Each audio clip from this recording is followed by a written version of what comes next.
నమస్తే, నేను అక్షిత్. మనతో పాటు మాట్లాడడానికి కొంతమంది మెదక్ సంబంధించినటువంటి కార్యకర్తలను ఒకసారి అడుగుదాం. చెప్పండి అన్న, ఎట్లా ఉంది? బీజేపీ గెలుస్తుందా మెదక్లో? 100% వద్దన్న ఓట్లేస్తామంటారు. నరేంద్ర మోడీ గారి నాయకత్వమే కావాలంటారు. ఈసారి మా అభ్యర్థిగా రఘునందన్ రావు గారిని ప్రకటిస్తే. ఎందుకు రఘునందన్ రావు? ఎందుకు అంటే మంచి వక్త, మంచి మాట్లాడితే ఓట్లేస్తారా? మంచి పనులు చేస్తాడన్న, మంచి పనులు చేస్తాడు, మంచి న్యాయవాది, మంచి రాజకీయ నాయకుడు, మంచి డేరున్న లీడర్. మాకు అట్లాంటి లీడర్ కావాలని చెప్పేసి ప్రజలందరూ కోరుకుంటారు. ఈసారి ఈజీగా అంటే మేము మాది మెదక్లో చిన్నశంకరంపేట అన్న, మండల్ చిన్నశంకరంపేట.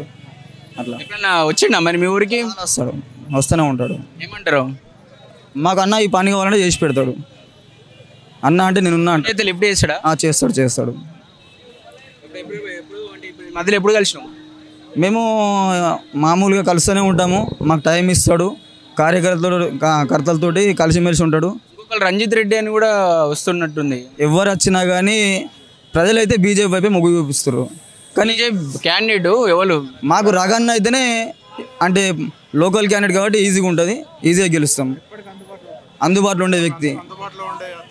పోయినసారి పోటీ చేసిండు కదా, థర్డ్ పొజిషన్లో ఉన్నాడు. ఈసారి మరి గెలుస్తాడు అన్న. అప్పుడు సందర్భం వేరు, ఇప్పటి సందర్భం వేరు. ఇప్పుడు అయోధ్య రామ మందిరం కట్టినాం. దేశానికి మోడీ సేవలు అవసరం ఉన్నాయి. 400+ సీట్లు కావాలి. అందులో మా మెదక్ గిన ఉంటుందని మేము అనుకుంటున్నాం.